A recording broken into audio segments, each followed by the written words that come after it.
Mesdames et messieurs, chers étudiants, chers collègues, merci au décanat de notre faculté de cette invitation à quelques mois de l'accueil des Jeux olympiques de la jeunesse d'hiver en janvier 2020 sur notre campus.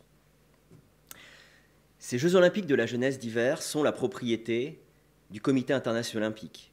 Ils ont été lancés en 2010 avec l'ambition de reconquérir la jeunesse attirée par de nouvelles formes de loisirs et par de nouveaux types d'événements, comme les X Games, jeux dédiés au sport extrême qui ont été lancés en 1995 par une chaîne de télévision américaine.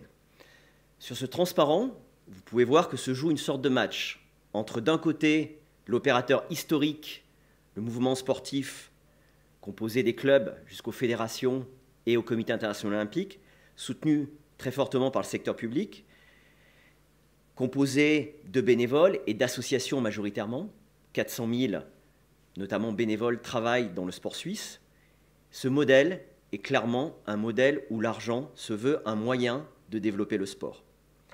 De l'autre côté du ring, le sport business, un modèle marchandisé du sport, où le sport serait un moyen de faire de l'argent. La réalité n'est pas aussi simple. C'est ce que je vous propose de découvrir en nous intéressant à la responsabilité sociétale des organisations sportives en bleu sur le transparent. Ces organisations sportives, des clubs de base jusqu'au Comité international olympique, sont portées par l'idéologie olympique, qui présente le sport comme un moyen d'éducation, de socialisation essentiel, notamment pour les jeunes, mais également comme un vecteur de santé physique et mentale. À travers les équipes nationales et les grands clubs, sous la tutelle des fédérations en Europe, le sport peut aussi incarner les plus grandes émotions collectives. Fierté, sentiment d'appartenance, identité nationale, notoriété et image pour un territoire. Le sport, du club jusqu'au plus haut niveau, revendique un impact sociétal majeur. Mais le sport n'est pas bon en soi. Il est ce que les acteurs en font, comme l'ont montré des psychologues, des sociologues, qui ont vu aussi le sport comme un nouvel opium du peuple et le reflet d'un capitalisme sans limite.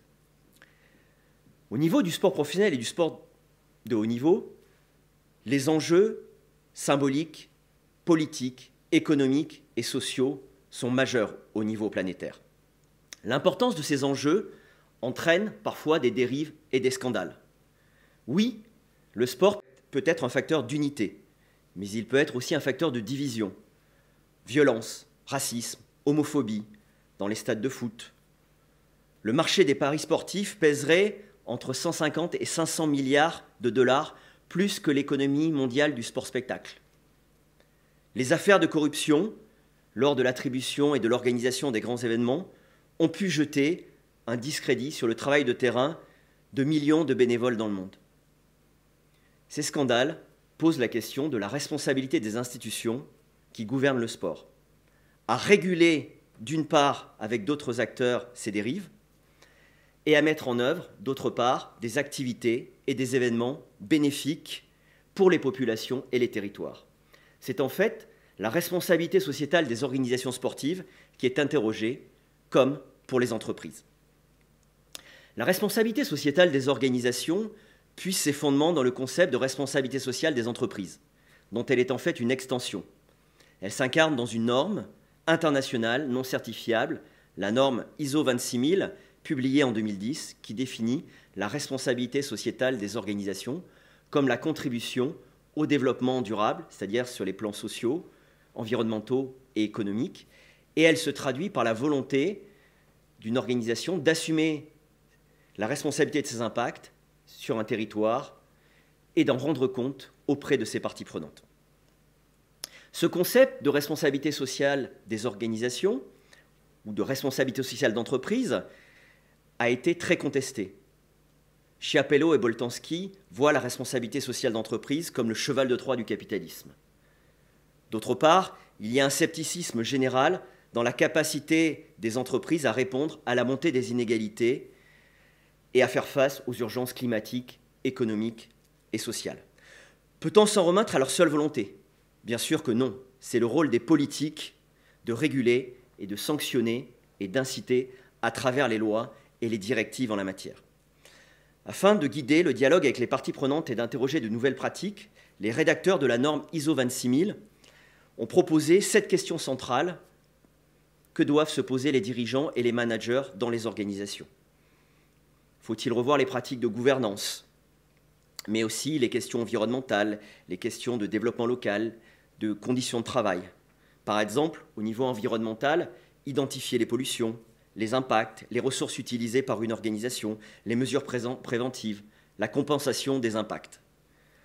Au niveau de la contribution au développement local, c'est la prise en compte des contextes locaux, le développement des territoires.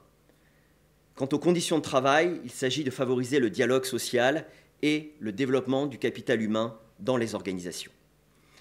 Cette stratégie de responsabilité sociétale d'entreprise ou plus largement des organisations se traduit concrètement par des stratégies hors business, c'est-à-dire hors de l'activité d'une entreprise ou d'une organisation, ou dans les stratégies business de ces organisations, c'est-à-dire les stratégies d'activité. Quant aux stratégies hors business, ce sont des pratiques qui ne changent pas les modalités de management dans les organisations, mais ce sont des organisations qui vont utiliser la philanthropie, le mécénat pour améliorer leur image auprès des populations et des acteurs locaux. Quand on regarde les stratégies business et les éventuels changements de comportement, de management et d'évaluation de la performance, des auteurs, Martinet et Pagnot, ont pu montrer qu'il y avait 4 comportements en matière de responsabilité sociétale des organisations. Comportement autiste, tout d'abord, où la responsabilité sociale des entreprises est non prise en compte et où l'entreprise cherche à maximiser les profits à n'importe quel prix, à n'importe quel coût pour la société.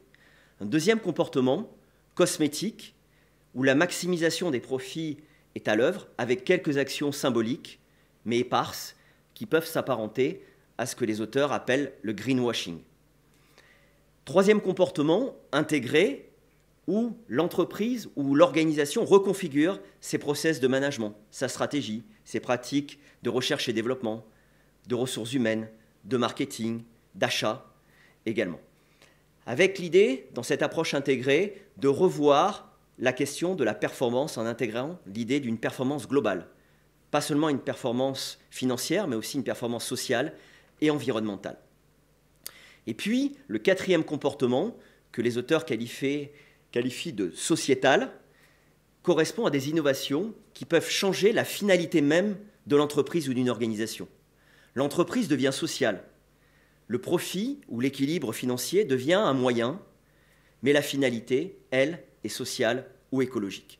2 exemples d'innovation sociétale peuvent être associés à ce comportement d'entreprise sociétale. Le social business, promu notamment par le prix Nobel de la paix, l'économiste Mohamed Younous, à travers le microcrédit. Autre exemple, les stratégies appelées bottom of the pyramid, qui proposent de nouveaux modèles d'affaires, promus notamment par les grandes entreprises, pour s'adapter aux réalités sociales, économiques et culturelles des pays les plus pauvres dans le monde, avec des gens qui vivent avec moins de 2 $ par jour, pour recréer des cycles d'activité, de production jusqu'à la distribution et la consommation de produits qui sont réellement adaptés aux réalités de ces populations. Ce que je vais essayer de vous démontrer, c'est l'exigence de responsabilité sociétale pour les organisations sportives. Elles n'ont pas le choix, pour 3 raisons. La première, c'est parce que l'art ADN, nous l'avons vu, porte un rôle social, affiché, mais aussi attendu par leurs parties prenantes. Deuxièmement, parce que le mouvement sportif associatif, soutenu par des aides publiques importantes et par des exonérations d'impôts, doit prouver sa différenciation par rapport aux entreprises commerciales qui œuvrent dans le domaine du sport. Troisièmement, parce que c'est aussi un moyen de répondre à la critique. Pour y arriver, ces organisations sportives doivent prouver qu'elles peuvent se gouverner, se manager et s'évaluer autrement, en prenant en compte de nouveaux modèles et de nouveaux indicateurs. La thèse que je défends en première partie, c'est la nécessité de mettre en œuvre une performance globale dans les organisations sportives. La question à laquelle je vais répondre dans une deuxième partie, c'est est-ce que le sport international va vraiment vers une gouvernance plus responsable face à la crise de légitimité que le sport international traverse depuis ces 20 dernières années auprès de l'opinion publique. Dans une première partie, L'objet de nos travaux, à la suite de notre thèse de doctorat de sciences de gestion, est d'essayer de comprendre et d'expliquer la performance des organisations sportives, en essayant de proposer des cadres, mais aussi des principes et des outils de management. C'est une posture épistémologique qui est différente de d'autres sciences humaines et sociales, avec une visée plus prescriptive, à l'instar des sciences médicales ou des sciences de l'ingénieur. Nous allons voir 3 points dans cette première partie: les dimensions de la performance globale pour une fédération sportive. Le second point sera le pilotage de la performance de ces fédérations. Et le troisième point portera sur la question des performances et de la mesure de ces performances pour un club professionnel. Sur le premier point, la mesure de la performance globale d'une fédération, on peut identifier des domaines de performance et des indicateurs de performance à travers 2 moyens. Premièrement, analyser les objectifs dans le cadre de la stratégie de ces organisations. Cette stratégie, elle peut porter plutôt sur une approche ultra compétitive jusqu'à une approche où le sport est vu comme un moyen de répondre à des problèmes de société en termes d'éducation, de sociabilité, de pratiques sanitaires ou écologiques favorables pour les populations et les territoires. On peut voir également et analyser ces indicateurs à travers l'analyse des attentes des parties prenantes autour de ces fédérations sportives. Qu'attendent le comité olympique suisse? Qu'attendent également les fédérations internationales vis-à-vis des fédérations nationales suisses? Qu'attendent les clubs vis-à-vis de ces fédérations? Et bien sûr les pratiquants et les membres des clubs. Cette analyse nous permet de faire émerger 6 domaines de performance, avec des performances qui sont pour certaines instrumentales et d'autres qui peuvent paraître plus finales. Une performance économique et financière, une performance sociale interne, qui est plutôt la qualité du climat social à l'intérieur de l'organisation, une performance organisationnelle, une performance médiatique, une performance bien sûr sportive, mesurée à travers les résultats sportifs des fédérations nationales dans les grandes compétitions, mais aussi à travers la capacité à fidéliser des membres et en recruter de nouveaux. Et puis enfin, une performance que nous proposons, qui est une performance sociétale, c'est-à-dire la contribution des activités en termes d'événementiel, mais aussi de pratiques sportives des fédérations et de leurs clubs sur la société. Comment les mesurer, ces impacts? Sur la dimension environnementale, on peut mesurer, par exemple, l'empreinte carbone des événements et des compétitions et du fonctionnement du siège d'une fédération. Sur l'aspect social, on pourra mesurer l'accessibilité des jeunes défavorisés ou des personnes éloignées de la pratique et de la capacité des fédérations à intégrer ces personnes éloignées de la pratique.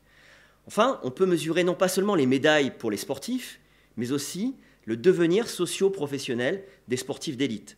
On parle beaucoup des revenus de Roger Federer, 77 millions de dollars par an, mais le revenu moyen d'un sportif d'élite en Suisse est de 25 000 francs. Et seulement un tiers de ces sportifs d'élite se consacrent à plein temps à leur pratique. Sur l'aspect économique, on pourra mesurer l'impact en termes de création d'emplois et direct pour un territoire, mais aussi la valorisation économique du bénévolat qui permet de proposer des activités dans les clubs à un moindre coût. Vous le voyez, cette mesure de la performance sociétale nécessite des études d'impact, des enquêtes longitudinales pour suivre ce que deviennent vraiment les pratiquants et également les sportifs d'élite au niveau sanitaire et social. Une fois la performance globale mesurée pour une fédération, est-ce qu'on peut expliquer ces performances à travers les pratiques de management qu'elles ont mises en œuvre?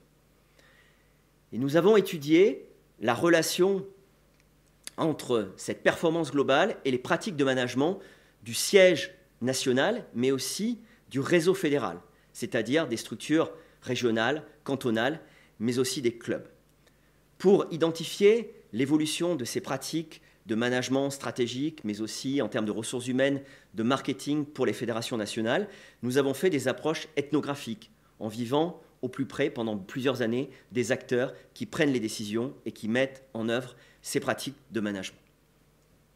Cette mise en œuvre et cette comparaison des pratiques de management avec les performances obtenues nous permettent de proposer un cadre de raisonnement des facteurs clés de succès et d'échec pour l'ensemble des fédérations nationales et qui peuvent s'appliquer aussi au niveau des fédérations internationales pour mieux piloter une performance globale. Ces 6 facteurs clés de réussite et ces 3 facteurs clés d'échec sont les suivants. Tout d'abord, les facteurs clés de succès sont des modalités de gouvernance qui permettent de mieux identifier qui prend les décisions, qui les met en œuvre et qui contrôle vraiment la performance globale de ces fédérations. Il convient ici de comprendre comment se construit et se met en œuvre la stratégie et quelles sont les modalités de contrôle et de capacité de reporting qui sont proposées par ces organisations. Le deuxième facteur, la qualité de la collaboration dans le réseau fédéral, propose d'analyser la qualité des relations entre le siège fédéral et les clubs, avec l'accompagnement nécessaire que peuvent proposer les structures cantonales ou régionales.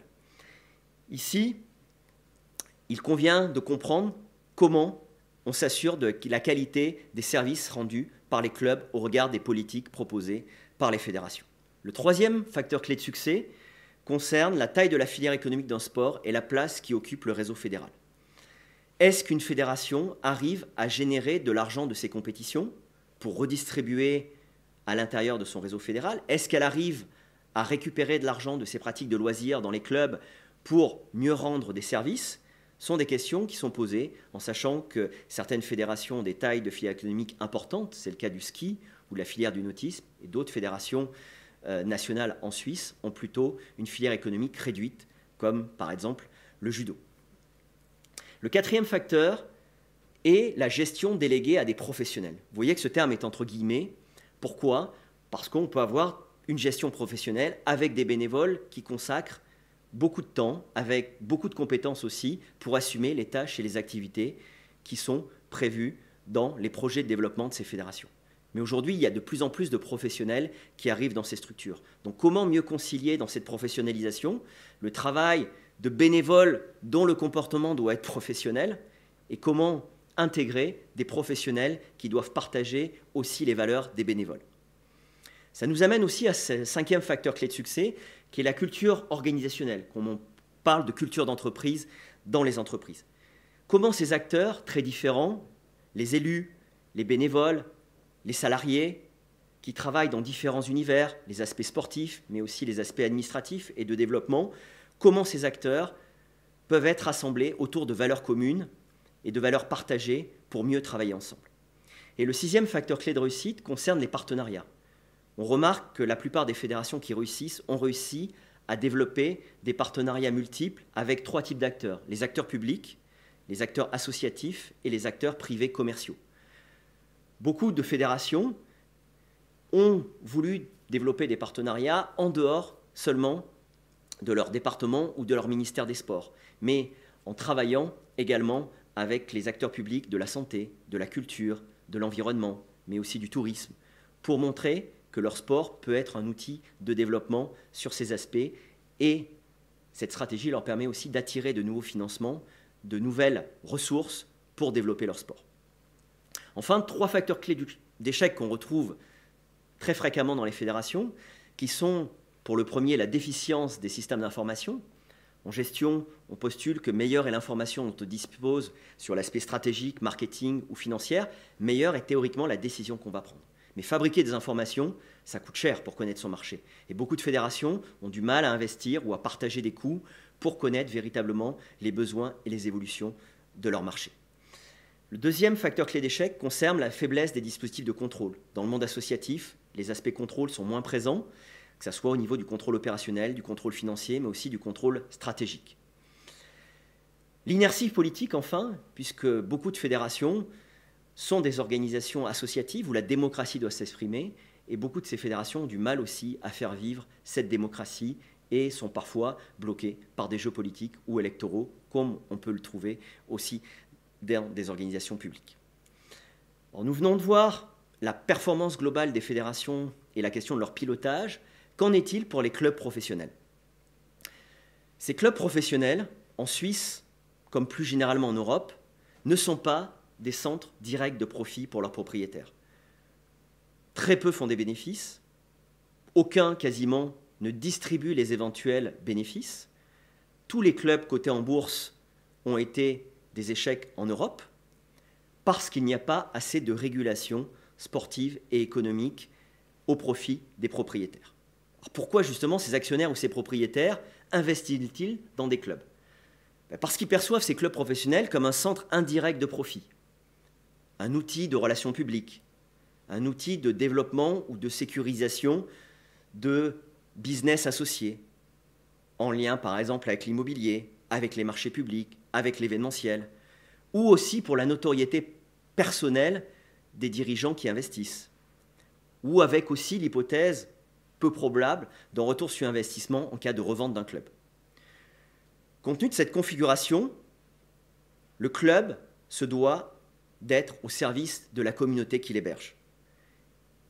L'idée qui est défendue par ces économistes, et que je soutiens aussi dans les travaux qu'on a pu mener, c'est qu'effectivement, il n'y a pas seulement la performance économique et financière et sportive à analyser, mais aussi la performance sociétale de ces clubs professionnels.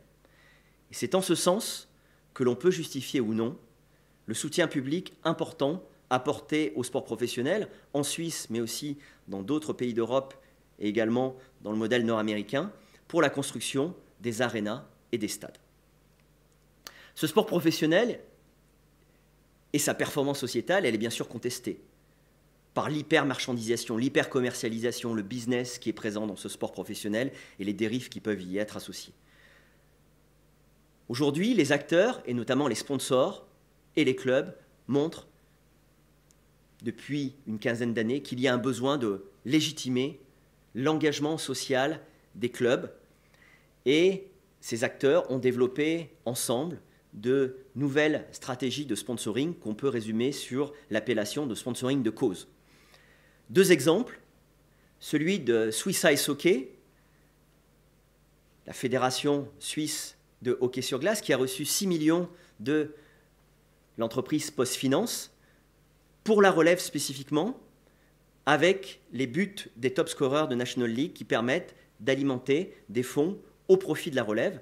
On voit bien ici la stratégie de communication où l'idée est de jouer sur le lien et la solidarité entre sport professionnel et sport amateur. Deuxième exemple, celui du Football Club de Barcelone, qui a lancé en 2006 un partenariat avec l'UNICEF, qui a apposé le logo de l'UNICEF sur son maillot vierge de tout sponsor.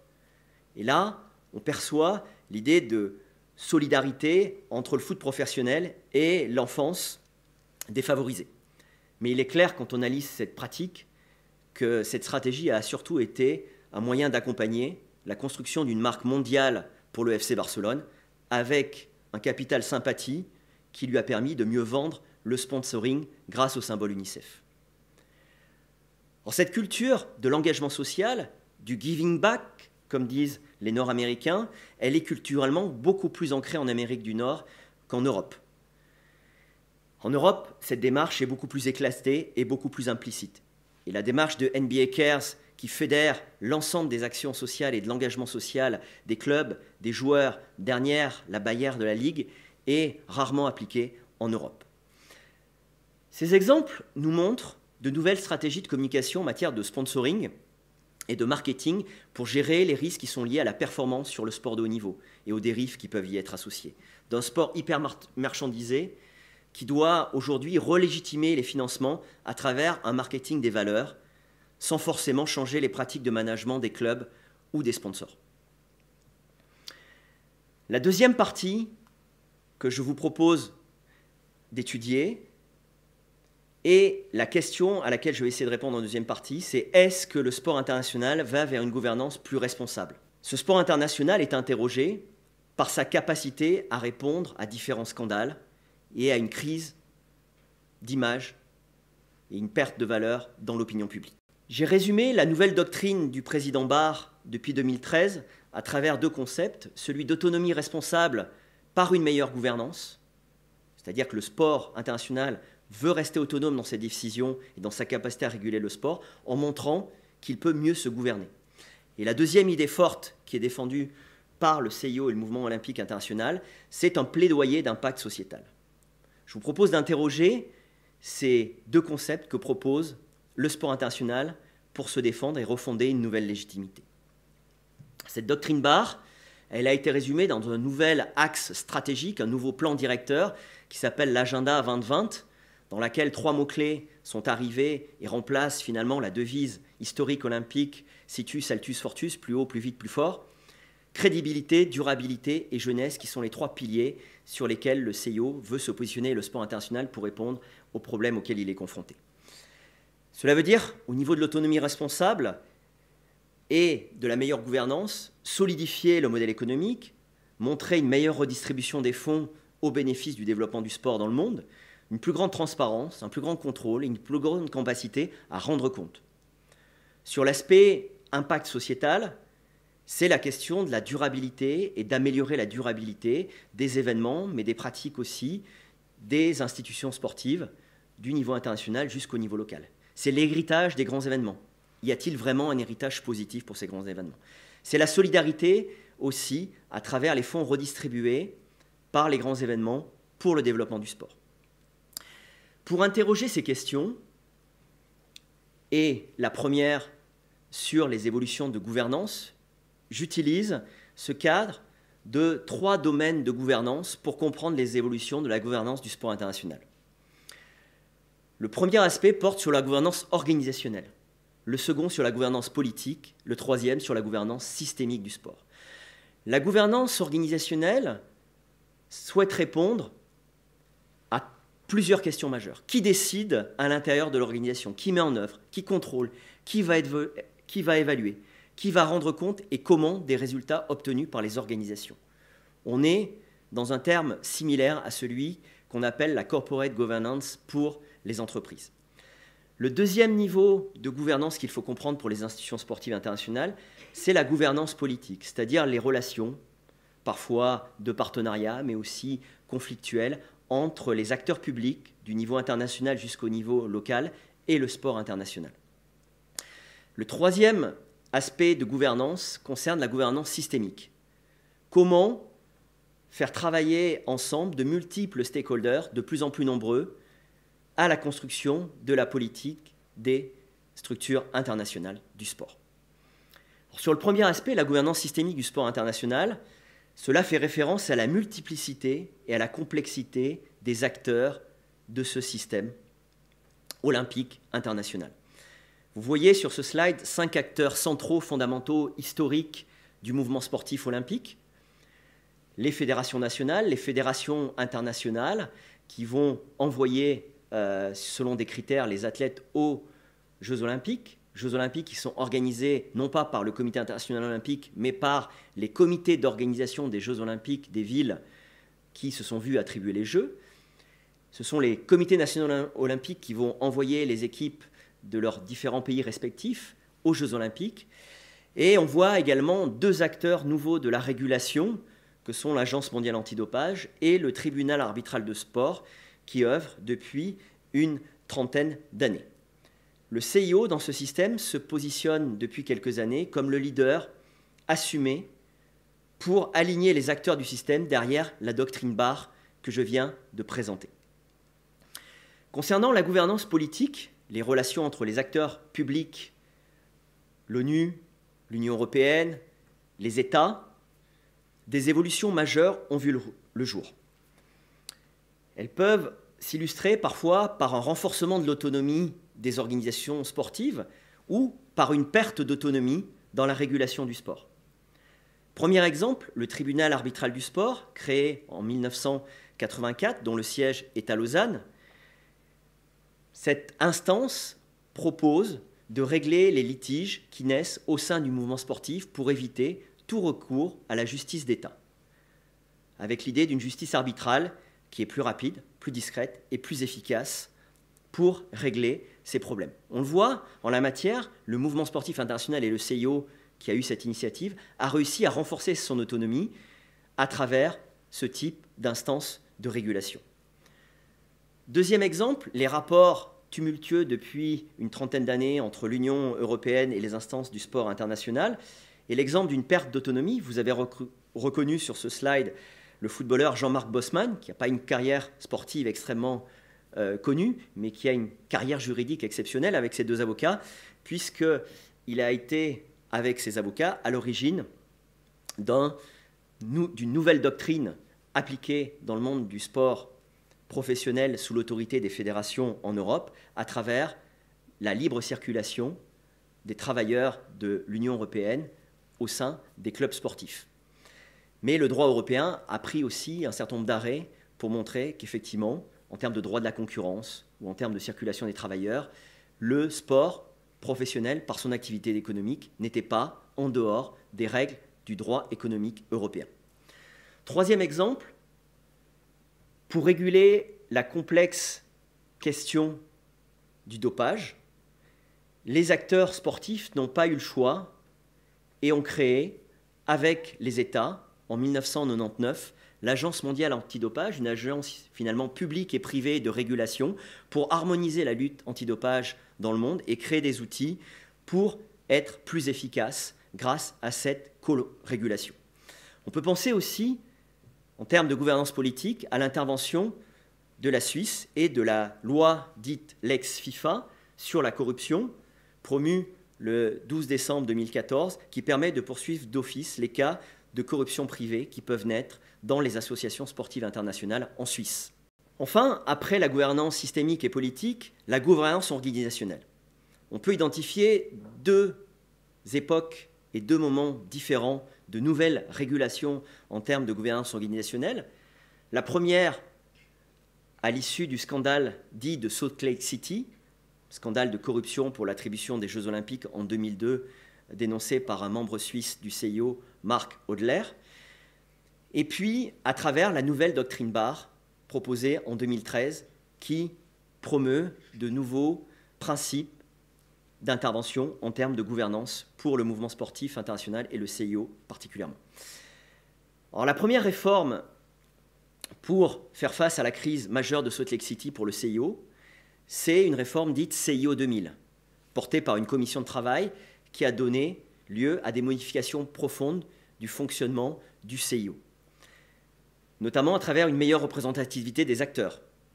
Aujourd'hui, 3 familles d'acteurs sont représentés comme membres du CIO, ès-qualité, 15 membres des fédérations internationales, 15 représentants des comités nationaux olympiques, 15 représentants des athlètes.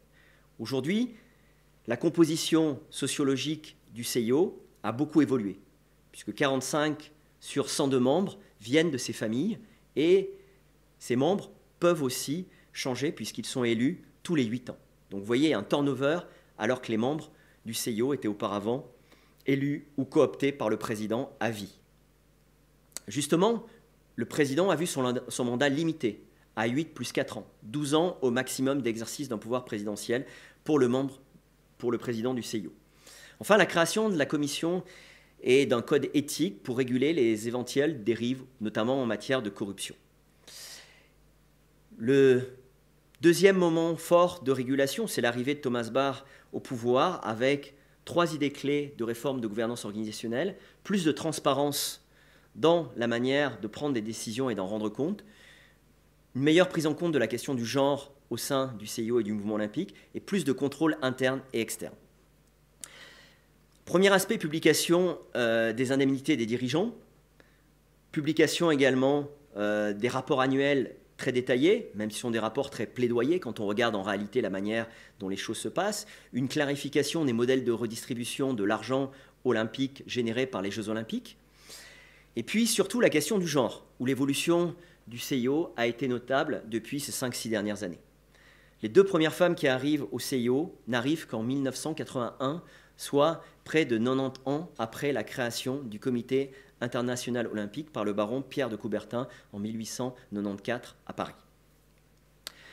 Aujourd'hui, 33% des femmes sont membres du CIO, 42% de femmes sont membres des 28 commissions du CIO, mais seulement 3 de ces commissions sont présidées par des femmes, seulement 2 femmes sur 40 sont présidentes des fédérations internationales olympiques, et seulement 13 femmes sont présidentes des 206 comités nationaux olympiques reconnus par le CIO.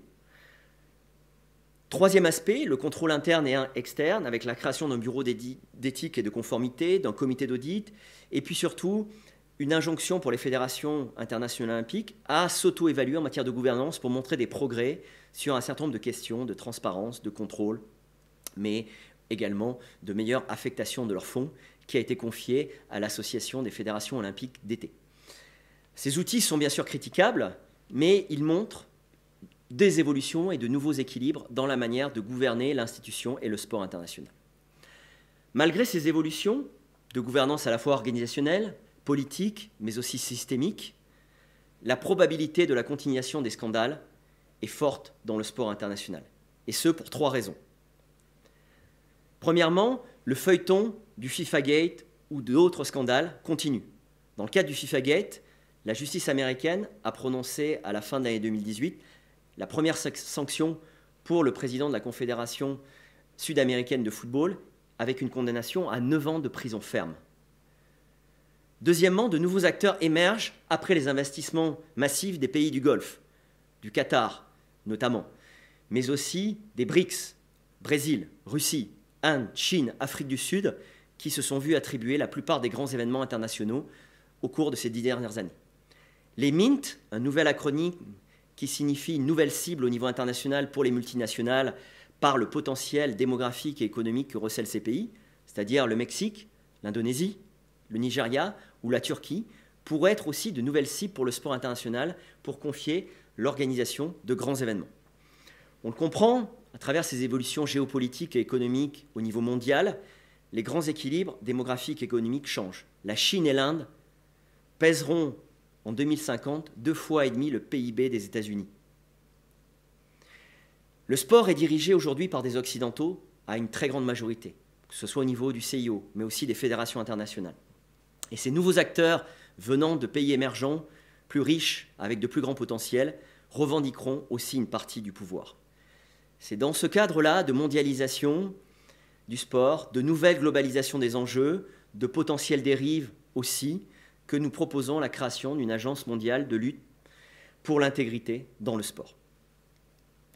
Deuxième aspect pour répondre à la crise de légitimité dans la gouvernance du sport international, c'est le plaidoyer d'impact sociétal que revendiquent le CIO et les fédérations internationales. Ce plaidoyer d'impact sociétal, il est bien sûr à interroger par les chercheurs, par les ONG, par les journalistes qui veulent comprendre la réalité de l'impact et de l'héritage des événements, de la solidarité et de la solidité des modèles de redistribution au niveau du sport international et la question de la durabilité aussi des grands événements. C'est ce que je vous propose d'interroger à travers, premièrement, la stratégie de durabilité du Comité international olympique, document de communication publié en 2016 par le CIO. Et vous voyez 3 niveaux d'influence en matière de durabilité. Le CIO en tant qu'organisation, le CIO en tant que propriétaire des Jeux Olympiques qui en confie l'organisation à des villes et à des pays, où les réalités sociales, économiques et écologiques sont très différentes par nature et par essence. Troisièmement, le CIO en tant que chef de file du mouvement sportif international olympique qui essaye d'influencer les fédérations internationales, les fédérations nationales jusqu'au niveau des clubs pour changer leurs pratiques en matière de durabilité. Le CIO s'est basé sur 5 des 17 objectifs de développement durable promus par l'Organisation des Nations Unies. Une stratégie très ancrée sur la dimension écologique et pas sociale ou économique. C'est vrai que le premier niveau, en tant que siège du CIO, le CIO a un nouveau siège, vertueux sur l'aspect écologique, énergétique. On maîtrise mieux cette question-là lors de la construction ou la rénovation de bâtiments, mais aussi on peut anticiper les questions de déplacement des collaborateurs pour minorer son empreinte carbone. Le deuxième niveau est déjà plus contestable, puisque des experts ont été très critiques à l'égard des Jeux de Sochi ou de Rio, qui ont été bien moins vertueux qu'à Londres sur l'aspect écologique et environnemental.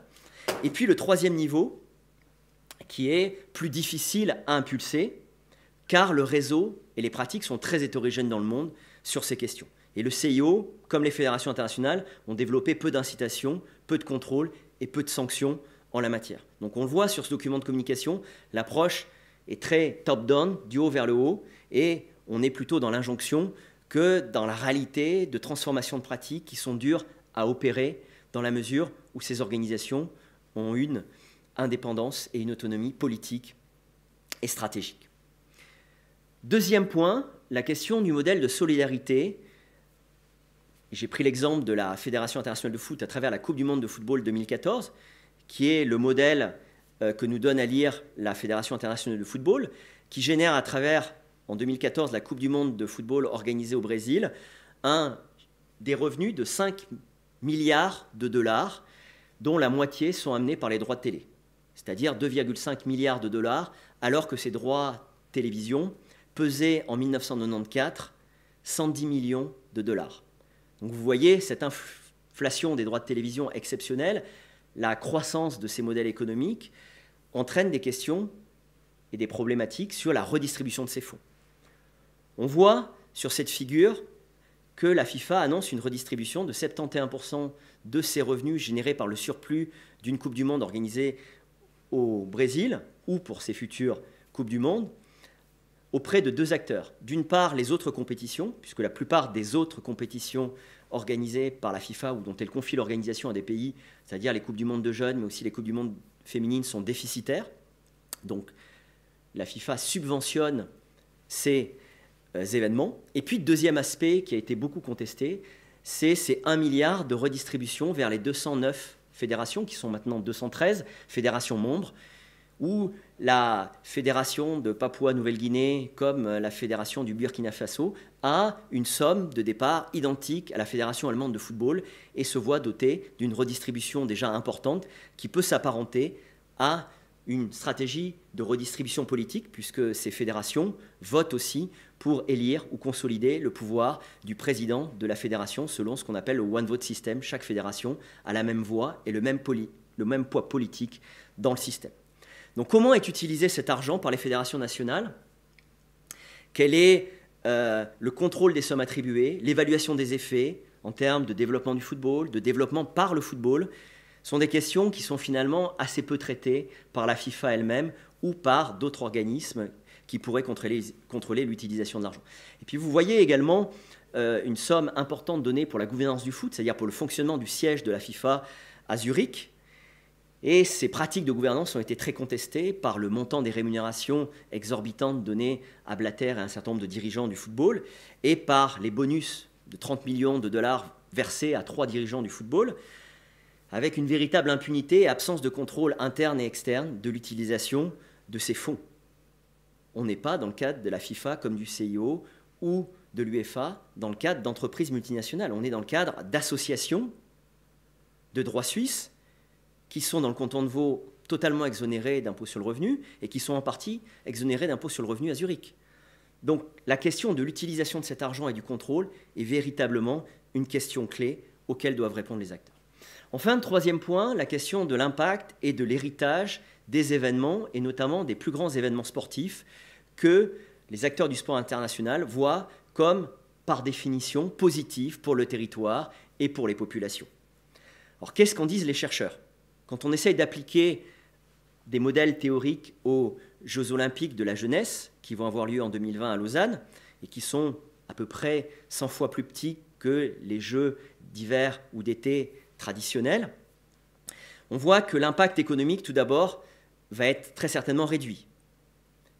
C'est essentiellement les participants qui vont se déplacer pour cet événement et la population locale, mais peu de touristes vont venir spécifiquement pour l'événement et suivre cet événement. Par contre, il est clair qu'il y aura un renforcement grâce à l'organisation des Jeux olympiques de la jeunesse d'hiver par la ville de Lausanne et par le territoire plus largement vaudois, d'un renforcement du label de Lausanne Capitale Olympique.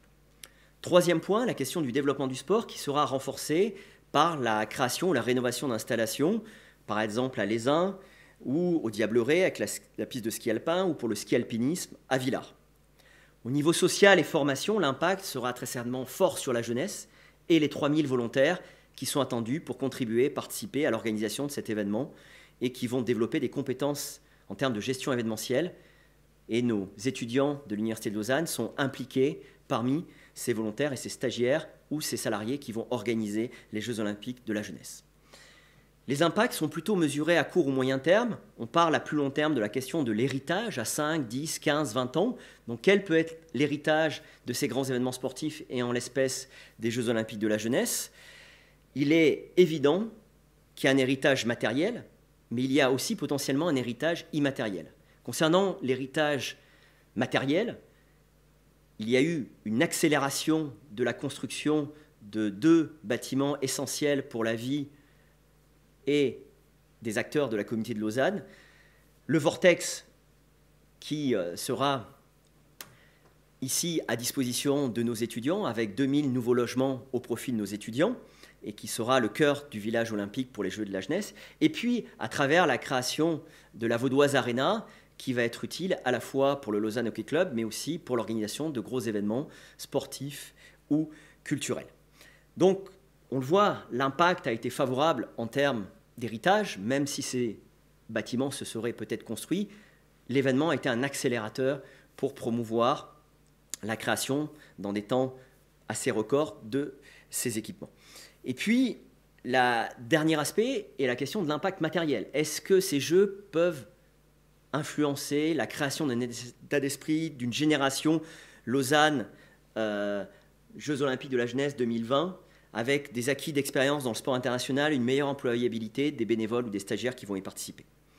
Alors, toutes ces questions d'impact et d'héritage sont bien sûr liées aux politiques d'accompagnement que mettent en œuvre des acteurs du sport, Suisse Olympique, des fédérations, des associations cantonales, mais aussi les clubs et également les autorités publiques, la confédération, le canton, mais aussi les communes concernées par cet événement qui doivent créer des objectifs conjoints et partagés pour entraîner d'éventuels effets vertueux en matière d'impact et d'héritage.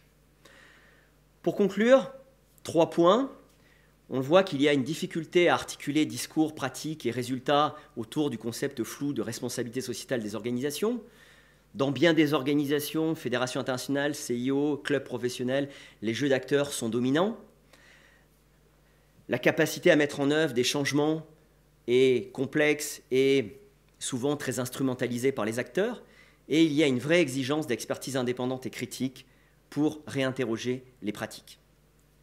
La deuxième idée, c'est que le modèle olympique historique repose sur ce que l'on appelle le modèle européen du sport, c'est-à-dire un modèle où le sport de masse, le sport d'élite, le sport professionnel est placé sous la tutelle des fédérations. Est-ce que ce modèle, par opposition au modèle nord-américain, un modèle éclaté, où les ligues professionnelles vivent leur propre vie, où les fédérations gèrent la compétition, où le sport universitaire gère la formation des futures élites, où le sport à l'école et le sport commercial permet de former aussi la jeunesse et à la tirer vers les pratiques physiques et sportives? Est-ce que ce modèle unitaire et solidaire du sport européen va perdurer? Les hypothèses de privatisation ou d'éclatement de ce modèle sont possibles. Le modèle du sport suisse, par exemple, où les bénévoles sont extrêmement nombreux, où les investissements publics sont forts en termes d'équipements sportifs notamment, de rénovation de ces équipements, de mise à disposition de ces équipements à un coût bien moindre de la réalité du coût pour le contribuable, pose la question de savoir si les acteurs vont garder ces positions ou les changer pour que le sport soit proposé à un coût social qui permette d'attirer le plus grand nombre et les gens qui n'ont pas accès à la pratique du sport. Enfin, troisième aspect, c'est la question des innovations sociétales dans le sport et par le sport. Va-t-on vers de nouveaux modèles pour répondre à des urgences sociales, économiques, sanitaires et climatiques au niveau mondial et dans les différents pays? Le sport peut vraiment être un outil de réponse à un grand nombre de problèmes de société. C'est l'idée de cette performance sociétale, de cet engagement sociétal promu auprès des acteurs. Et on voit de nouveaux acteurs émerger, qui peuvent être des acteurs publics. On peut dire que la course de l'escalade ou les 20 km de Lausanne peuvent être perçus comme des entrepreneurs sociaux du sport et par le sport. On voit des villes qui essayent de s'engager dans le concept de ville active.